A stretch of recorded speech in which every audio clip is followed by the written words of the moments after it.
बोलो बोलो शंकर भगवान की।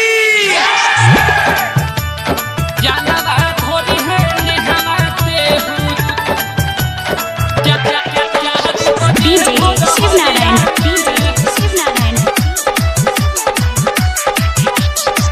गाँव ही से जाल गड़िया बाबा के हो नगरिया में, बाबा के हो नगरिया में, भोला के हो नगरिया में।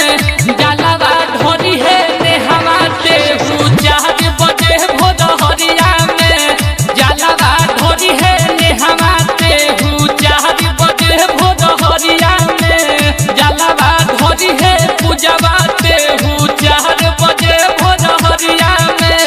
शिव नारायण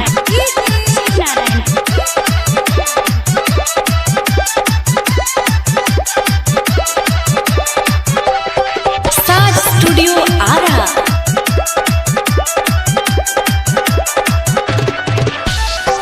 भंगिया धतूर चढ़ई है गेरुआ रंग सड़िया में, एहो गेरुआ रंग सड़िया में, हाँ गेरुआ रंग सड़िया में।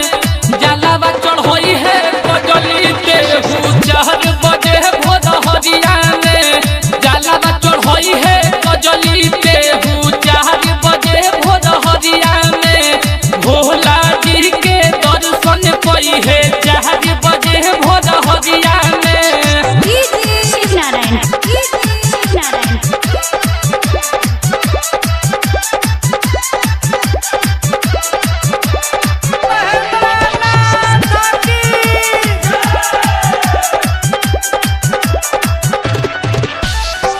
जाके देव घर न होई है शिव गंगा पोखरिया में, बैठू के हो नगरिया में, हाँ बैठू के हो नगरिया में।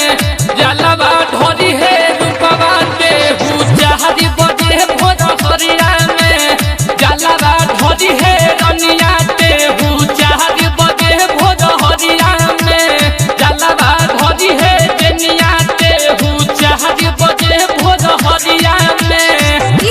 शिव नारायण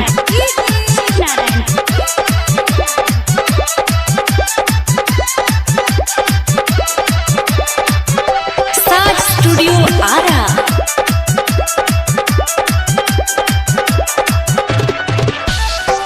आशिको